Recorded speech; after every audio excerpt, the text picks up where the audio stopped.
तो नमस्कार कैंडिडेट्स। आज का जो प्रॉब्लम मेरे पास आया है ये मल्टीपल जो प्रॉब्लम्स की सीरीज होती है उससे ये प्रॉब्लम मेरे पास आया है और मुझे लगता है कि मोस्ट ऑफ द स्टूडेंट्स इस प्रॉब्लम को सॉल्व कर सकते हैं। मुझे लगता है कि ये प्रॉब्लम ऐसा उतना इम्पोर्टेंट या उतना सोफिस्टिकेटेड नहीं था। इसमें कि स्टूडेंट्स जो ऑलरेडी प्रिपरेशन कर रहे हैं उनका जो है माइंड इसकी तरफ थोड़ा सा कन्वर्ज ना हो पाए या इसके सॉल्यूशन की तरफ कन्वर्जेंस उनके माइंड का ना हो।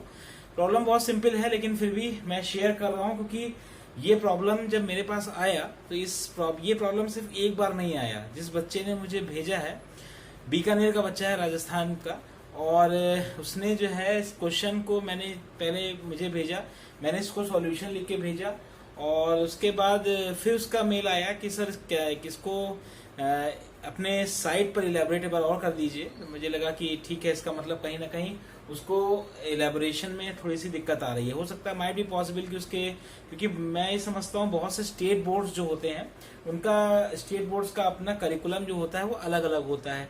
जैसे किसी के यहाँ जो 11th की स्टैंडर्ड की फिजिक्स है किसी स्टेट करिकुलम की, वो शायद उतनी अप टू डेट नहीं होती जितनी की किसी और स्टेट की हो, माइट भी पॉसिबल। तो मैंने सोचा इस क्वेश्चन को आपको जो है अपने यूट्यूब चैनल पर भी इसको जो है इलेबोरेट कर दिया जाए, क्योंकि इंडिविजुअल मेल में शायद वो उतना कन्विंस नहीं हो पाया था। तो मुझे लगा कि बेटर है कि इसको इस प्लेटफॉर्म पर भी साझा कर दिया जाए। और मुझे मेरे माइंड में ये भी चीज भी आई कि हो सकता है कि और भी स्टूडेंट्स ऐसे हों जिनका कुछ बेस कमजोर रह गया हो, तो उस वजह से इस बेसिक प्रॉब्लम को समझने में दिक्कत हो रही हो। इसीलिए मैंने इस प्लेटफॉर्म पर भी इसको एलैबोरेट करने की कोशिश की है। वीडियो के बिगिनिंग में इसका एक एनिमेटेड वर्जन कोशिश करूंगा कि ये मिल जाए तो डाल दूं, ठीक है। और इस एनिमेटेड वर्जन पे आप इसकी एक्चुअल वर्किंग देख पाएंगे, देन इसको इस प्रॉब्लम को समझ पाएंगे, ठीक है। तो कोशिश करूंगा मैं कि ऐसे ये मुझे लगता है कि इसमें नीड इसकी है नहीं, क्योंकि ये आराम से आप समझ सकते हैं। सेटअप कुछ इस तरीके का है। एक्चुअल में ये कॉन्सेप्ट बहुत इजी है, बहुत सिंपल देखने में लग रहा है, लेकिन एक्चुअल में आप इसका अगर फिजिकल एस्पेक्ट देखेंगे तो देख रहे हैं कि ये एक्चुअल में एक हाइड्रोलिक सिस्टम्स में किस तरह से आपके फोर्स को मल्टीप्लाई किया जाता है या मैग्नीफाई किया जाता है, उसका एक बेसिक सिंटैक्स है ये, कि कैसे एक हाइड्रोलिक सिस्टम में या फ्लूइड पावर कंट्रोल सिस्टम में यही बेसिक लॉ लगता है जो आपको इंटरमीडिएट में सिखाया जाता है। बड़े बड़े हाइड्रोलिक कंट्रोल्स में और न्यूमेटिक कंट्रोल्स इवन में भी, चाहे हाइड्रोलिक सिलेंडर या हाइड्रोलिक पिस्टन्स की बात करें, चाहे न्यूमेटिक पिस्टन्स के न्यूमेटिक सिलेंडर्स की बात करें, दोनों में सेम कॉन्सेप्ट लगता है फोर्स के मैग्निफिकेशन का। यहाँ पे ध्यान रखिएगा, मैं फोर्स का मैग्निफिकेशन कह रहा हूँ, पावर का मैग्निफिकेशन नहीं कह रहा हूँ। पावर इसमें एक ही कॉन्सेप्ट फॉलो किया जाता है कि किसी इंक्लोज्ड सिस्टम में, अगर हाइड्रोलिक की बात कर रहे हैं तो इंक्लोज हाइड्रोलिक सिस्टम, अगर न्यूमेटिक सिस्टम की बात करें इसमें एयर यूज होती है तो इंक्लोज न्यूमेटिक सिस्टम। इंक्लोज कहना बहुत इंपॉर्टेंट है क्योंकि जो ये वॉल्स दी हुई है, ये वॉल्स जो है वो बाहर किसी भी स्पिलिंग आउट को रोकती है। मतलब कोई भी लिक्विड या कोई भी एयर जो भरी होगी वो बाहर की तरफ नहीं जाएगी, ये इसमें अंदर इंक्लोज हो गई है, ठीक है। इस तरह के इंक्लोज सिस्टम में हम देखते हैं कि एक पॉइंट पे फोर्स एक्सर्ट करने के बाद दूसरे एंड पे उस फोर्स को कैसे मैग्नीफाई किया जाए। तो इस पर ये बेसिक कॉन्सेप्ट है। मैं समझाऊंगा तो बहुत इजी लगेगा, लेकिन आप देखेंगे इसमें कि ये जो कॉन्सेप्ट एक्चुअल में फिजिकल इसका जो आपका आउटपुट आएगा वो कितने टाइम्स फोर्स को मैग्नीफाई कर सकता है, डिपेंड अपॉन द एरिया, ठीक है। तो यहाँ देखेंगे मैंने इंक्लोज ये 2 पिस्टन बनाए हैं। पिस्टन 1 जो है वो स्मॉल पिस्टन है, पिस्टन 2 एक लार्ज पिस्टन है। लार्ज पिस्टन का मतलब जिसमें जहां पे ओरिफिस इसका एरिया बड़ा दिया है, यहाँ पे 10 सेंटीमीटर स्क्वायर का एरिया दिया है, यहाँ 100 सेंटीमीटर स्क्वायर का एरिया दिया है। तो आप देखेंगे इसी 100 सेंटीमीटर स्क्वायर के एरिया के कारण ही जो फोर्स जो है वो मैग्नीफाई होगा। जो फोर्स यहाँ लगा है उससे मैग्नीफाइड फोर्स जो है ये पिस्टन रिसीव करेगा अपवर्ड डायरेक्शन। चूंकि ये डाउनवर्ड डायरेक्शन में जा रहा है तो उसके रिपल्सिव मैनर में अपवर्ड डायरेक्शन में यहाँ पर ये लिक्विड कितना मैग्नीफाइड फोर्स इस पिस्टन पे एक्सर्ट करेगी depending upon the area of the orifice of this piston because of the force applied on the other side of the piston, ठीक है। तो इस स्मॉल पिस्टन के द्वारा इस लार्ज पिस्टन पर लिक्विड कितना मैग्नीफाइड फोर्स जो है वो एक्सर्ट करेगी उसकी कैलकुलेशन यहाँ पे की गई है। कॉन्सेप्ट बहुत सिंपल है। कॉन्सेप्ट जैसे मैंने लिखा है इसमें पास्कल्स लॉ की मैंने बात की है। पास्कल्स लॉ कहता है pressure, this is very important thing, pressure force नहीं है, प्रेशर है। Pressure acts equally in all directions of the liquid in an enclosed hydraulic system. This is very important thing कि इंक्लोज्ड हाइड्रोलिक सिस्टम में pressure acts equally in all directions. तो देखने में ये बात बहुत छोटी लग रही है, आपको लग रहा होगा तो इसमें क्या चीज है, इसमें क्या खास है, लेकिन जब इसका आउटकम देखेंगे तो देखेंगे यहाँ 50 न्यूटन का फोर्स, ये 50 न्यूटन का फोर्स यहाँ पे लगा हुआ है, और देखेंगे ये 50 न्यूटन का फोर्स यहाँ मैग्नीफाई होकर 500 न्यूटन बन चुका होगा। ठीक है, और किस लिए हुआ होगा, एरिया के बेसिस पे, चूंकि एरिया ज्यादा है इसीलिए फोर्स कितना मैग्नीफाई, 10 टाइम्स मैग्नीफाई हुआ। यही 10 टाइम यहाँ पे इसका जो इस पिस्टन पे ओरिफिस का एरिया 10 टाइम्स स्मॉलर था, इसका 10 टाइम्स बिगर था, इसीलिए फोर्स भी उतना मल्टीप्लाई हो गया है। इसलिए मैंने इसका डाला है कि fluid power control system, law of multiplication of forces. This is a very important thing. ठीक है, छोटा सा कॉन्सेप्ट है लेकिन काम बहुत आता है। तो इसको देखते हैं कि हमने यहाँ पे लिया है कि स्मॉल पिस्टन को एफएस से सिग्निफाई किया है, 50 न्यूटन का फोर्स एक्सर्ट किया गया है। यहाँ पे इंपॉर्टेंट बात ये फोर्स एक्सर्टेड फोर्स है, दिस इज एक्सर्टेड फोर्स। ठीक है, ये फोर्स जो है एक्सर्ट किया गया है एक्सटर्नल एंटिटी के द्वारा, और ये जो फोर्स है, ये फोर्स क्या है, रिसीव्ड फोर्स है। ये जो लिक्विड लगाएगी, जो लिक्विड यहां से जो थ्रस्ट लगाएगी, ठीक है, एक्सर्टेड बाय लिक्विड। ठीक है, ये फोर्स जो है वो लिक्विड एक्सर्ट करेगी लार्जर पिस्टन पे, जब स्मॉलर पिस्टन पे हमने कोई फोर्स लगाया तो। ये वैसी वर्षा भी हो सकता है, कॉन्सेप्ट इंपॉर्टेंट है वो समझिए। तो हमने क्या लिखा, force experience by the large piston FL will be magnified 10 times due to FS. तो फोर्स एक्सपीरियंस लिखा है, इसलिए मैंने यहाँ पे फोर्स एक्सर्टेड नहीं लिखा, मैंने लिखा है फोर्स एक्सपीरियंस। ठीक है, ये टर्मिनोलॉजी भी इंपॉर्टेंट है, क्योंकि जब आप कैलकुलेट करेंगे कि पिस्टन कितना डिस्टेंस मूव किया, तो उसमें इस एक्सपीरियंस और एक्सर्टेड में आपको डिफरेंस पता चलेगा, जो कि आगे मैं बताऊंगा। तो सिंपल फॉर्मूला है, हम जानते हैं प्रेशर का फॉर्मूला क्या होता है, pressure is equal to force upon area. ये बेसिक सिंटैक्स हमारा प्रेशर का यह होता है, प्रेशर का बेसिक फॉर्मूला होता है, बस इसी को यूज करना है। हमने क्या लिखा, pressure created bye the piston one, this is the important thing, created by, क्योंकि यहाँ पे पिस्टन वन जो है उसमें चूंकि एक्सटर्नल फोर्स लगा है, तो ये क्या है, प्रेशर क्रिएट करेगा, this is the important thing.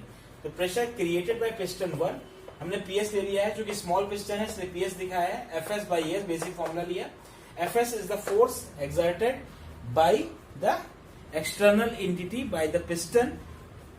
कौन सा पिस्टन है, स्मॉल पिस्टन है। ठीक है, इसका एरिया स्मॉल एरिया में इसमें लगना है, तो वो फोर्स एफएस है upon S. Pressure experience, this is the important thing, यहाँ पे एक्सपीरियंस लिखा है मैंने, देखिए ये क्रिएटेड लिखा है, ये एक्सपीरियंस लिखा है, दोनों को चीजों को समझना बहुत इंपॉर्टेंट है। एक जगह क्रिएटेड है, ये एक्सर्टेड है, एक जगह है एक्सपीरियंस है। ठीक है, तो चूंकि पिस्टन पे बाहर से फोर्स लगा है, तो ये फोर्स क्या होगा, एक्सर्टेड फोर्स होगा या क्रिएटेड फोर्स होगा। और जो प्रेशर या फोर्स जो एक्सपीरियंस होगा लार्ज पिस्टन पे, इस पिस्टन के द्वारा वो क्या होगा, वो एक्सपीरियंस फोर्स होगा, जो लिक्विड जो है वो थ्रस्ट लगाएगी पिस्टन 2 पे, लार्ज पिस्टन पे, क्योंकि यहां से प्रेशर जनरेट हो रहा है। ठीक है, ये प्रेशर इक्वली जो है पास ऑन होते होते इस सिलेंडर पे या इस पिस्टन पे जाएगा, उसको अपवर्ड, इसका डायरेक्शन नीचे है, इसका डायरेक्शन ऊपर है। ठीक है, तो इसीलिए एक्सपीरियंस लिखा है बाय पिस्टन 2, फॉर्मूला सेम रखा है, एफएस बाई एस। ठीक है, force experience by the large piston upon area of the large piston. Important बात यहाँ पे ये है, अगर हम इसको थोड़ा सा कैमरे को नीचे करें तो देखिए यहाँ पे एक चीज इंपॉर्टेंट क्या है, यहाँ पे मैंने एक टर्म लिखा है PL is equal to PS. क्यों लिखा है, यही आपका बेसिकली क्या है, यही आपका पास्कल्स लॉ है। ठीक है, तो पास्कल्स लॉ क्या कहता है, पास्कल्स लॉ ये कहता है कि किसी भी इंक्लोज्ड सिस्टम में, चाहे हाइड्रोलिक हो चाहे न्यूमेटिक हो, किसी भी इंक्लोज सिस्टम में प्रेशर एक्सर्टेड या प्रेशर एक्ट्स इक्वली सभी इन ऑल डायरेक्शंस। प्रेशर एक बार एक्सर्ट कर दिया तो इस लिक्विड के हर पॉइंट पर प्रेशर सेम रहेगा, मतलब प्रेशर इस पॉइंट पे, प्रेशर इस पॉइंट पे सेम होगा। अगर इसको हम प्रेशर पीएस मानते हैं और इसको प्रेशर पीएल मानते हैं, तो PS is equal to PL होगा। ठीक है, प्रेशर एक्सर्टेड एट द, किसी लिक्विड पे प्रेशर एक्सर्ट हुआ है, तो तो अगर वो सिस्टम, इंपॉर्टेंट बात ये है कि सिस्टम इंक्लोज्ड होना चाहिए। तो अगर सिस्टम इंक्लोज्ड है तो उस लिक्विड या एयर जो भी इसके अंदर भरी है, अगर लिक्विड भरी होगी तो हाइड्रोलिक सिस्टम होगा, और अगर एयर भरी होगी तो न्यूमेटिक सिस्टम होगा। ठीक है, तो अगर ये प्रेशर किसी भी लिक्विड के हर पॉइंट पर सेम होगा, एक बार उस पर प्रेशर लगा दिया गया तो लिक्विड के हर पॉइंट पे प्रेशर सेम होगा, बशर्ते वो लिक्विड जो है वो सिस्टम जो है इंक्लोज सिस्टम हो। ठीक है, उसमें कोई एनर्जी बाहर से न जा रही हो न आ रही हो। ठीक है, तो ये क्या होगा, PL इक्वल्स टू PS। ये एक छोटे से टर्मिनोलॉजी से हमारा एक बड़ा डायरेक्शन हो जाएगा। वो डायरेक्शन क्या होगा, क्योंकि PL की जगह क्या लगा दिया आपने, जो लार्ज के लिए FL/L लगा दिया और छोटे के लिए FS/S लगा दिया। इससे FL निकल आएगा। FL का फॉर्मूला यहाँ से डिड्यूस हो जाएगा, that is force experienced bye the large cylinder. वो FL जो होगा वो निकल आएगा इनके टर्म्स में। इसमें हमें FS पता है, AS पता है, AL पता है, एरिया पता है। तो यहाँ पे एरिया दिया हुआ था 10 सेंटीमीटर स्क्वायर और 100 सेंटीमीटर स्क्वायर। अब सेकंड बात आते चलते हैं, ये जो आपका फॉर्मूला है, this formula is very important. छोटा सा फॉर्मूला है, देखने में लग रहा है बहुत इजी है, बस अगर समझ में आ जाए तो वाकई इजी है, नहीं समझ में आएगा तो बड़े बड़े क्वेश्चंस जो हैं हाइड्रोलिक सिस्टम के, कभी कभी इस छोटे से कॉन्सेप्ट अगर नहीं पता है तो हिल नहीं पाते हैं। ठीक है, तो इस फॉर्मूले छोटा सा फॉर्मूला है, उससे फोर्स अगर FS एक्ट किया गया है किसी पिस्टन के किसी एंड पे, तो force experienced at the other end of the enclose system निकल आएगा। उसके बाद आते हैं, जब से वैल्यू हम रखेंगे तो देखेंगे, हमने कहा था 10 टाइम्स मैग्नीफाई हो जाए, क्योंकि area of the orifice 10 times बढ़ा है। 10 सेंटीमीटर स्क्वायर की जगह 100 सेंटीमीटर स्क्वायर देख रहे हैं हम। छोटे में 10 सेंटीमीटर स्क्वायर था, बड़े में 100 सेंटीमीटर स्क्वायर था। कितना एरिया बढ़ गया, 10 गुना बढ़ गया, 10 टाइम्स। तो चूंकि 10 टाइम्स बढ़ा, आप कैलकुलेशन आके देखेंगे तो हमारा फॉर्मूला क्या था, FL equals to FS upon AS into AL। यही फॉर्मूला था हमारा, हमने रख दिया। FS की वैल्यू रख दी 50 न्यूटन, ये हमारा था। ठीक है, 10 सेंटीमीटर स्क्वायर AS था स्मॉल का। ठीक है, 10 सेंटीमीटर स्क्वायर। AL कितना था, लार्ज कितना था, 100 सेंटीमीटर स्क्वायर। 100 सेंटीमीटर स्क्वायर रख दिया। जब हम कैंसिल करेंगे, देखिए सीधे सीधे 50 इंटू 10, 500 न्यूटन। ठीक है, और हमारा इंटेक कितना था फोर्स का, 50 न्यूटन, और कितना बढ़ा, 500 न्यूटन। देखिए 10 टाइम्स फोर्स मैग्नीफाई हो गया। अगर आप इसको देखेंगे से मैथमेटिकल कैलकुलेशन, तो ये 10 वही 10 है जो 10 आपका जितने टाइम्स एरिया मैग्नीफाई हुआ है। ठीक है, उतने टाइम्स ही फोर्स मैग्नीफाई हो गया। तो एक कॉन्सेप्ट तो ये बनता है। दूसरा कॉन्सेप्ट क्या आता है, अब अगर सपोज कभी के मैं देखता हूं, मैंने उसके क्वेश्चंस को भी देखा, तो मैंने ये देखा कि उसने दो क्वेश्चन सब्सीक्वेंट इसके बाद पूछे थे। उसमें पहला क्वेश्चन था कि डायमीटर दिया था सिलेंडर्स का, एरिया डायरेक्टली नहीं दिया था। जैसे हमारे क्वेश्चन में हमें डायरेक्टली एरिया दे दिया है स्मॉल और लार्ज पाइप्स का।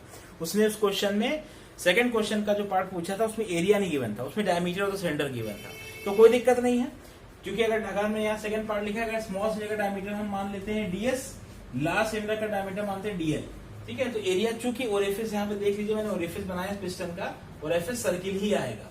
ठीक है, ओरिफिस सर्किल आएगा, इसलिए सर्किल का एरिया क्या होता है, πr स्क्वायर। जो पिस्टन उसको दबा रहा है उसका जो आपका एरिया है, उसका जो आपके पेंदे का से कह सकते हो, पेंदे का एरिया क्या है, वो सर्किल ही में आएगा। और सर्किल का एरिया क्या होता है, πr स्क्वायर। डायमीटर दिया है तो r इक्वल्स टू d/2 हो जाएगा, तो πd स्क्वायर बाई 4 आ जाएगा, जो कि यहाँ पर मैंने रिड्यूस कर दिया। तो ये कोई बहुत ऐसी बात नहीं है जो आपको समझ में ना है, बहुत इजीली समझ में आ जाएगी, बस माइंड में क्लिक करने की बात है। क्योंकि ओरिफिस एरिया है, ठीक है, ओरिफिस जो है वो सर्किल है, इसीलिए πr स्क्वायर लगाया। अगर हम मान के चलते हैं कि ये जो पिस्टन है वो डी डिस्टेंस जो है, s डिस्टेंस जो है मूव करता है इस पूरे अरेंजमेंट में प्रेशर और फोर्स के समीकरण के कारण, तो अगर उसको हमने s एंटिटी से उसको हमने सिग्निफाई किया है, तो उसके जो है इसके पहले वाले क्वेश्चन में हमारा सब कुछ सेम रहेगा। हम तभी फोर्स एट द FL वाले फॉर्मूले से FL equals to FS into AL by AS वाले फॉर्मूले से हम निकाल लेंगे फोर्स किसी भी एंड पर। जो हम वही फॉर्मूला जो है, अमाउंट ऑफ फोर्स सप्लाइड या रिसीव्ड, देखिए सप्लाइड और रिसीव्ड दोनों लिखा है, at either cylinder can be combined. किससे कंबाइंड होगा, ये फॉर्मूला था, या FS by AS into AL। इस फॉर्मूले से जो हमने डिड्यूस किया था यहाँ नीचे, उससे हमारा निकल आएगा किसी भी एंड का फोर्स। अगर FS फाइंड करना है तो FL into AS by AL से निकल आएगा। तो दोनों ही FL और FS दोनों ही वैल्यूज को हम पता कर सकते हैं अपने फॉर्मूले से। तो पहला पार्ट रिड्यूस हो गया कि amount of force supplied received at either cylinder can be obtain. तो इस फॉर्मूले से ये निकल आएगा। दूसरा क्वेश्चन उसका था कि distance to which the large piston will move, distance to which the large piston will move if small piston will move by S S. ठीक है, distance to which the large piston को मैंने signify किया SL से।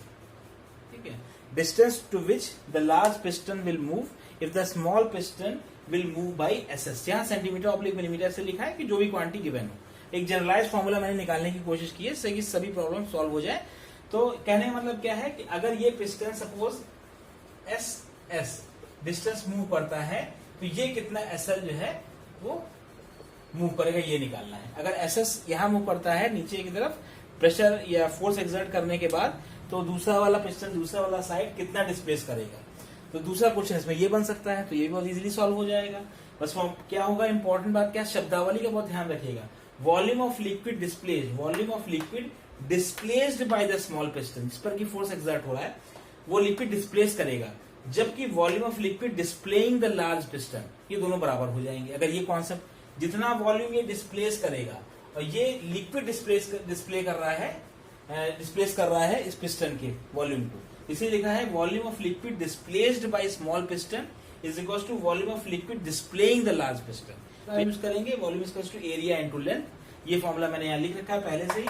तो दोनों ही volume बराबर हैं, तो S area of small piston into displacement of the small piston is equal to area of large piston into displacement of the large piston. ये दोनों को इक्वेट कर देंगे तो कोई भी हम चाहे एसएल जान सकते हैं चाहे एसएस, कितना वॉल्यूम कितना लेंथ डिस्प्लेस हुई लार्ज पिस्टन की वो भी कंप्यूट कर सकते हैं, और कितना वॉल्यूम डिस्प्लेस हुई स्मॉल पिस्टन की वो इस फॉर्मूले से वो भी कंप्यूट कर सकते हैं। तो अब मेरे ख्याल से इन दोनों फॉर्मूले से बस दो इंपॉर्टेंट फॉर्मूले यहाँ पर हैं, एक फॉर्मूला ये है और एक फॉर्मूला आपका ये है। अगर ये दोनों ही फॉर्मूले और दोनों ही बहुत बेसिक से फॉर्मूले हैं, अगर देखने में बहुत इजी लग रहा है कि काफी बहुत नॉर्मल सी बात है, लेकिन कभी कभी मैंने जो एक्सपीरियंस किया है बच्चों के जो क्वेश्चंस आते हैं उससे ये एक्सपीरियंस क्या है, बच्चा फंसता है अगर उसका बेसिक फर्स्ट ईयर का कॉन्सेप्ट क्लियर ना हो। तो ये छोटी सी बात है और इतनी बड़ी इसमें मुझे लगता नहीं कि कोई कॉन्सेप्ट ऐसा है जो इसमें बहुत ही टिपिकल हो, समझने में मुश्किल हो रही हो। बस एक में दोनों में वॉल्यूम बराबर कर देना है और प्रेशर बराबर कर देना है, दोनों से वैल्यू पास्कल्स लॉ के कारण प्रेशर बराबर हो जाएगा, उससे इक्वेशन मिल जाएगी, और दूसरे में वॉल्यूम बराबर हो जाएगा, उससे इक्वेशन मिल जाएगी। तो दोनों से आपके फॉर्मूले रिड्यूस हो जाएंगे। और अगर डायमीटर दिया हो तो डायमीटर का एरिया मैंने बता ही रखा है, एरिया का फॉर्मूला लगेगा, उससे आप अपनी वैल्यूज को निकाल सकते हैं। तो इसी के साथ वीडियो में एंड करता हूँ। कोई डाउट हो मुझे प्लीज भेजिएगा।